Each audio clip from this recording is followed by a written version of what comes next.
C'est parti pour la vidéo de présentation du programme Composer en version 0.7.10. Je vais ouvrir ma machine virtuelle. Donc lorsque l'on télécharge, on récupère un fichier .zip et j'ai aussi la langue française au format .xpi. Donc je vais commencer par décompresser le fichier zip.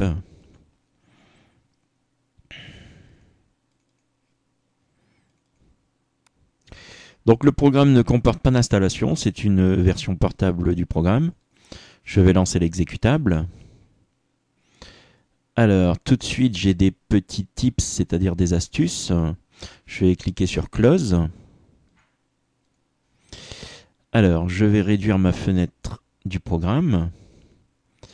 Donc pour le mettre en français, je vais cliquer ici sur Tool et je vais cliquer sur Extension. J'ai une fenêtre d'extension qui s'affiche. Et je vais glisser tout simplement mon fichier XPI avec la langue française ici. Je vais cliquer sur Install Now. Voilà, une fois installé, il faut redémarrer le programme. Donc je clique, je ferme. Je relance l'exécutable. Et donc, comme vous pouvez le voir, le programme est passé en français. Alors, comment fonctionne ce programme? Donc, ce programme est un programme pour créer des pages internet.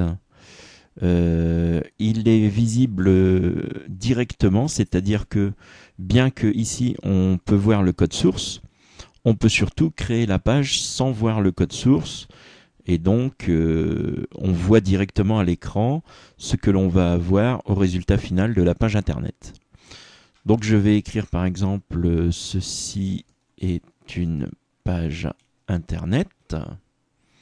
Donc si je sélectionne mon texte comme dans un traitement de texte, je peux ici sur le B mettre en gras, ici sur le I mettre en italique, ou encore en souligné par exemple, je vais mettre en gras. Ici j'ai le choix de l'alignement à gauche, centré, au milieu, ou encore en justifié, je vais le mettre au milieu. Et donc comme vous le voyez, on voit directement la page, comment elle va s'afficher. Ici, j'ai plusieurs onglets, donc j'ai le normal, donc là où on travaille habituellement. J'ai un onglet balises HTML, où l'on voit un petit peu les balises du format HTML ici en jaune.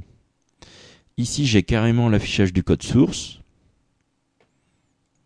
Et tout à la fin, j'ai un aperçu réel de ce que va donner la page internet. Donc je vais revenir en mode normal. Donc je vais faire entrer. Je vais me positionner sur la gauche.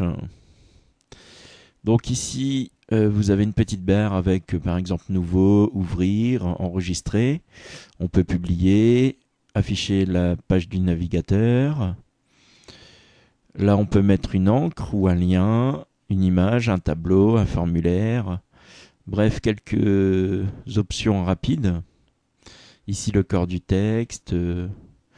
Qu'est-ce que l'on a ici? Mettre en évidence, mettre fortement en évidence, etc. Vous avez quelques options. Je vais aller dans le menu tout là-haut, je vais aller dans Fichier. Donc vous pouvez faire une nouvelle page, vous pouvez ouvrir un fichier, fermer, enregistrer. Bref, tout ce qu'il y a de plus banal, imprimer. Édition, les habituels, copier, coller, couper, sélectionner, rechercher, vérifier l'orthographe aussi.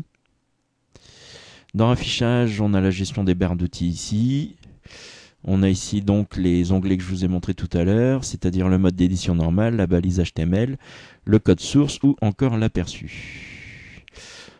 Alors, un menu intéressant, c'est le menu insertion. Donc on peut par exemple insérer une image, je vais cliquer dessus. Donc ici, adresse de l'image, je vais cliquer sur parcourir. Je vais prendre par exemple une image qui est sur mon bureau. Donc ici, je peux mettre un texte alternatif, je vais l'appeler Linux.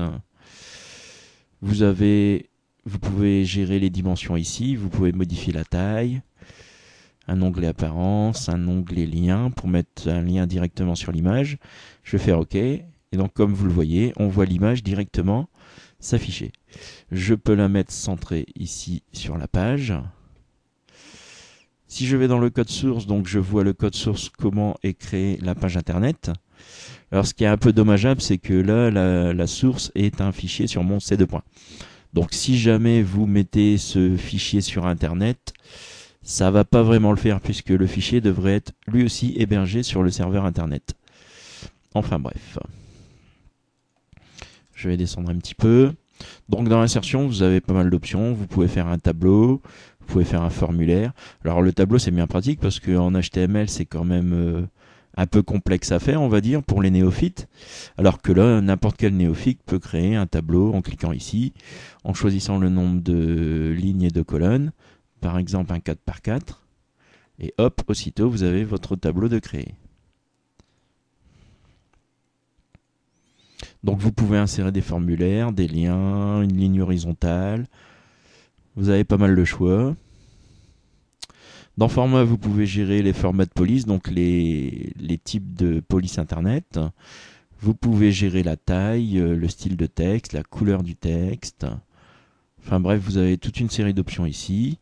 Ici, vous avez même un onglet spécialement dédié au tableau. Donc, insérer un tableau, sélectionner le tableau, supprimer le tableau, les lignes, les colonnes, les cellules. On peut fusionner, scinder, etc. C'est bien complet. Ici, vous avez dans les outils un nettoyeur de balises.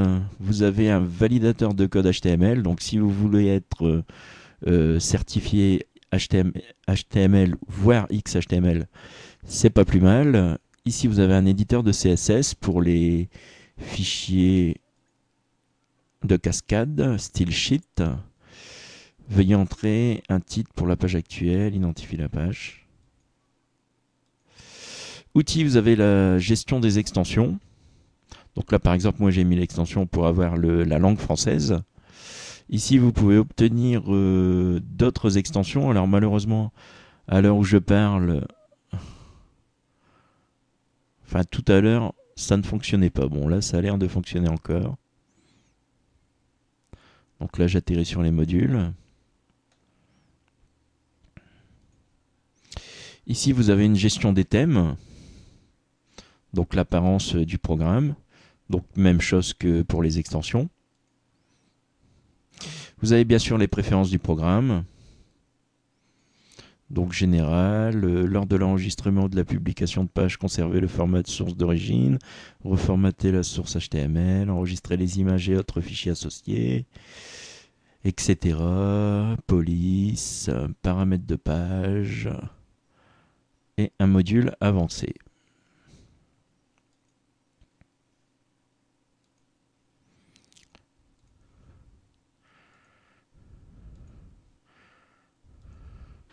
Voilà, c'est tout pour cette présentation de logiciel.